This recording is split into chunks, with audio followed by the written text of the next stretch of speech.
Hello and good morning दोस्तों। तो आज की न्यूज़ हम स्टार्ट करते हैं। देख लेते हैं पहली न्यूज़।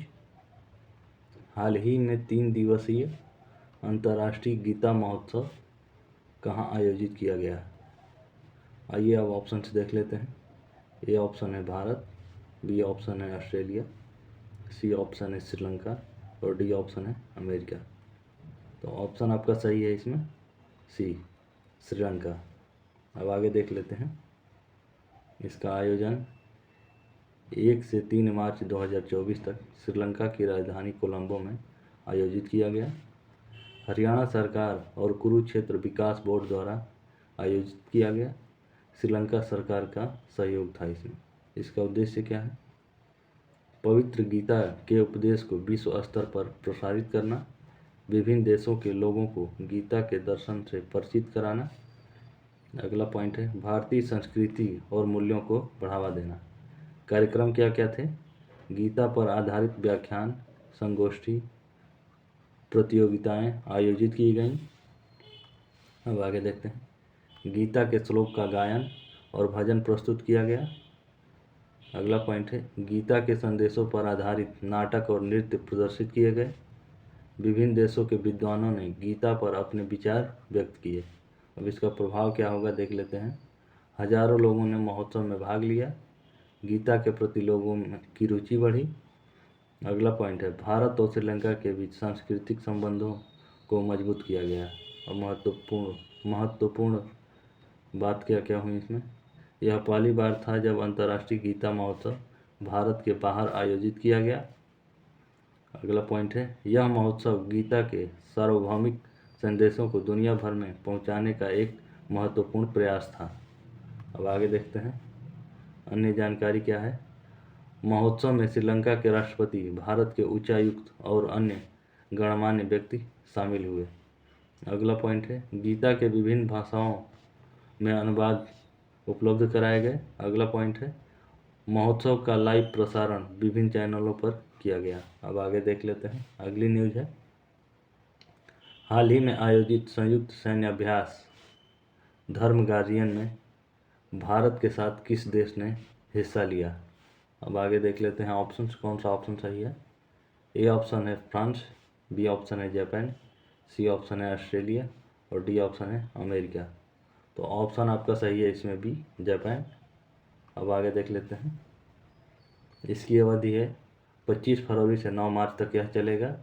स्थान महाजन फील्ड फायरिंग रेंज राजस्थान में हो रहा है। भागीदार कौन कौन है? भारतीय सेना और Japan ground self defence force इसके भागीदार हैं।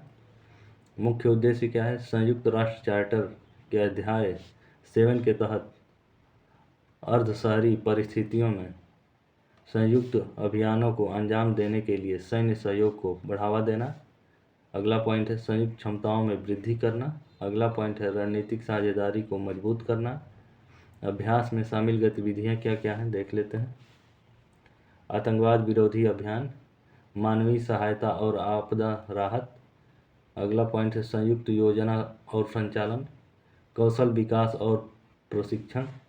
अगला पॉइंट है योग और सांस्कृतिक आदान प्रदान। महत्व के बारे में जान लेते हैं, इसका क्या महत्व है।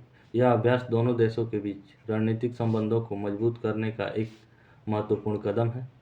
अगला पॉइंट है यह क्षेत्रीय सुरक्षा और स्थिरता में योगदान देता है। यह दोनों देशों की सेनाओं के बीच आपसी समझ और सहयोग को बढ़ावा देता है। अगला पॉइंट है यह सैन्य कौशल और रणनीति में सुधार करने का एक अवसर प्रदान करता है। अब आगे देखते हैं अन्य जानकारी क्या क्या है, अन्य इम्पॉर्टेंट पॉइंट्स। यह अभ्यास 2018 में शुरू हुआ और इसका आयोजन वैकल्पिक रूप से भारत और जापान में किया जाता है। अगला पॉइंट है इस अभ्यास में 40-40 सेनाओं की टुकड़ियां भाग लेती हैं। अगला पॉइंट है इस अभ्यास के दौरान सैनिक विभिन्न प्रकार के परिदृश्यों में प्रशिक्षण लेते हैं, जिसमें आतंकवाद हमले, बंधक बनाना और प्राकृतिक आपदाएं शामिल हैं। अब अगला पॉइंट है यह अभ्यास दोनों देशों के बीच रक्षा सहयोग को बढ़ाने में महत्वपूर्ण भूमिका निभाता है। अब आगे देख लेते हैं अगली न्यूज़ है त्रिपक्षीय अभ्यास दोस्ती 16 कहाँ आयोजित किया गया। आइए देख लेते हैं ऑप्शंस। ए ऑप्शन है मालदीव, बी ऑप्शन है भारत, सी ऑप्शन है श्रीलंका और डी ऑप्शन है बांग्लादेश। तो ऑप्शन सही है इसमें आपका ए मालदीव। अब आगे देख लेते हैं, इसका इतिहास देख लेते हैं। वर्ष 1991 में से भारत और मालदीव के बीच दोस्ती नामक द्विपक्षीय अभ्यास शुरू हुआ। वर्ष 2012 श्रीलंका को अभ्यास में शामिल किया गया, इसे त्रिपक्षीय बनाया गया। इसका उद्देश्य क्या है? आपसी परिचालन क्षमता में सुधार करना। अगला पॉइंट है समुद्री सुरक्षा और खोज बचाव कार्यों में सहयोग को बढ़ावा देना। अगला पॉइंट है समुद्री आपात स्थितियों में तालमेल और प्रतिक्रिया को मजबूत करना। अब अगला पॉइंट है वार्षिक अभ्यास। दोस्ती अभ्यास हर 2 साल में आयोजित किया जाता है, जिसकी मेजबानी बारी बारी से तीनों देशों द्वारा की जाती है। वर्तमान में जान लेते हैं स्थान कहाँ हुआ। 22 से 25 फरवरी 2024 तक मालदीव में आयोजित किया गया है। भाग लेने वाले देश भारत, ICGS समर्थ, ICGS अभिनव और ICGS डोर्नियर।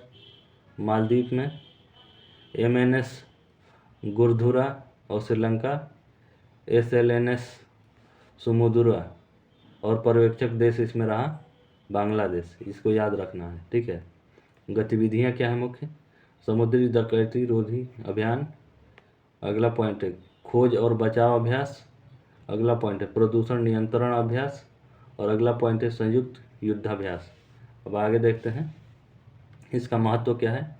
हिंद महासागर क्षेत्र में समुद्री सुरक्षा को मजबूत करना, तीनों देशों के बीच सुरक्षा सहयोग को बढ़ावा देना। अगला पॉइंट है उभरती समुद्री चुनौतियों का सामना करने के लिए सामूहिक क्षमता का प्रदर्शन करना। अब अन्य जानकारी क्या है इसके बारे में।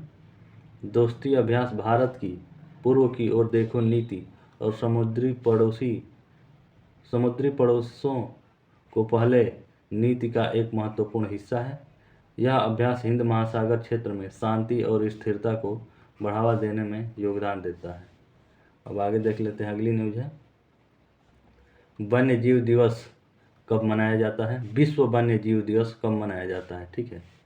देख लेते हैं ऑप्शन। ए ऑप्शन है 1 मार्च, बी ऑप्शन है 2 मार्च, सी ऑप्शन है 3 मार्च और डी ऑप्शन है 4 मार्च। तो ऑप्शन सही है इसमें आपका 3 मार्च को, ठीक है। आगे देख लेते हैं, इसकी हिस्ट्री जान लेते हैं। वर्ष 1973 में सिटीज पर हस्ताक्षर किए गए। वर्ष 2013 संयुक्त राष्ट्र महासभा ने 3 मार्च को विश्व वन्य जीव दिवस के रूप में घोषित किया। वर्ष 2014 में पहला विश्व वन्य जीव दिवस मनाया गया। और वर्तमान में जान लेते हैं 2024 11वां विश्व वन्य जीव दिवस मनाया गया। इसकी थीम क्या है? लोगों और ग्रह को जोड़ना, वन्य जीव संरक्षण में डिजिटल नवाचार की खोज है। इसका उद्देश्य क्या है? डिजिटल नवाचारों का उपयोग करके वन्य जीव संरक्षण को बढ़ावा देना है। प्रमुख कार्यक्रम क्या क्या है? संयुक्त राष्ट्र महासभा में एक विशेष कार्यक्रम आयोजित किया गया। अगला पॉइंट है दुनिया भर में कई देशों में जागरूकता अभियान चलाए गए। अगला पॉइंट है सोशल मीडिया पर hashtag world wild fair day trade किया गया।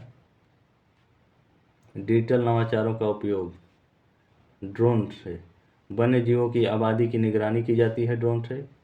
कैमरा ट्रैप अवैध शिकार का मुकाबला करने के लिए कैमरा से ट्रेस किया जाता है। सेंसर के माध्यम से वन्य जीवों के आवास की निगरानी की जाती है। सोशल मीडिया के माध्यम से लोगों को जागरूक किया जाता है और उन्हें इसमें शामिल होने के लिए आमंत्रित किया जाता है। और लोग कैसे योगदान दे सकते हैं इसमें आगे देख लेते हैं। वन्य जीवों के संरक्षण के महत्व के बारे में खुद को शिक्षित करें। वन्य जीव के संरक्षण के लिए काम करने वाले संगठनों का समर्थन करें। अगला पॉइंट है अपने दैनिक जीवन में टिकाऊ विकल्प अपनाएं। और अगला पॉइंट है वन्य जीवों के संरक्षण के बारे में दूसरों को शिक्षित करें। अब आगे देख लेते हैं, अगली न्यूज़ है किस संस्था ने दुर्गा 2 लेजर हथियार को विकसित किया है, ठीक। आइए अब ऑप्शन देख लेते हैं। ए ऑप्शन है DRDO, बी ऑप्शन है इसरो, सी ऑप्शन है DRDO और इसरो और डी ऑप्शन है इनमें से कोई नहीं। तो ऑप्शन इसमें आपका सही है ए, DRDO ने। अब आगे देख लेते हैं। इसका नाम दुर्गा 2 है, जिसका पूरा नाम डायरेक्शनली आर्नेस्ट्रिक्टेड रे गन एरे है।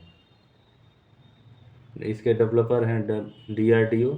इसका उद्देश्य क्या है? बैलिस्टिक मिसाइल, क्रूज मिसाइल और फाइटर जेट जैसे हवाई खतरों को नष्ट करना। तकनीक कौन सी है? उच्च ऊर्जा वाले लेजर बीम का उपयोग करके लक्ष्य को गर्म करना और उसे नष्ट करना है। तो इसकी रेंज क्या है? 5 किलोमीटर। शक्ति, इसका पावर है 25 किलोवाट का। इसके फ़ायदे क्या होंगे? इसकी लागत कम है, उच्च सटीकता है, सटीकता अच्छा है, कम कोलेट्रल डैमेज है। आगे देखते हैं हम। दुश्मन द्वारा पता लगाना मुश्किल है इसको। इसके नुकसान क्या है? मौसम की स्थिति में से प्रभावित होता है। अगला पॉइंट है, शक्ति स्रोत की आवश्यकता होती है इसे। अभी भी विकास के प्रारंभिक चरण में यह है। इसका परीक्षण 2024 में पहला परीक्षण होने की उम्मीद है। इसका महत्व क्या है? भारत को हवाई रक्षा में आत्मनिर्भर बनाएगा, या रणनीतिक क्षमताओं को बढ़ाएगा, दुश्मनों को रोकने में मदद करेगा। अब आगे देखते हैं। अन्य जानकारी है, यह एक स्वदेशी हथियार प्रणाली है। अगला पॉइंट है, इसे जमीन, समुद्र, हवा से तैनात किया जा सकता है। अगला पॉइंट है, यह भारत के लिए एक महत्वपूर्ण रणनीतिक संपत्ति बनने की क्षमता रखता है। तो आज की न्यूज़ हम समाप्त करते हैं।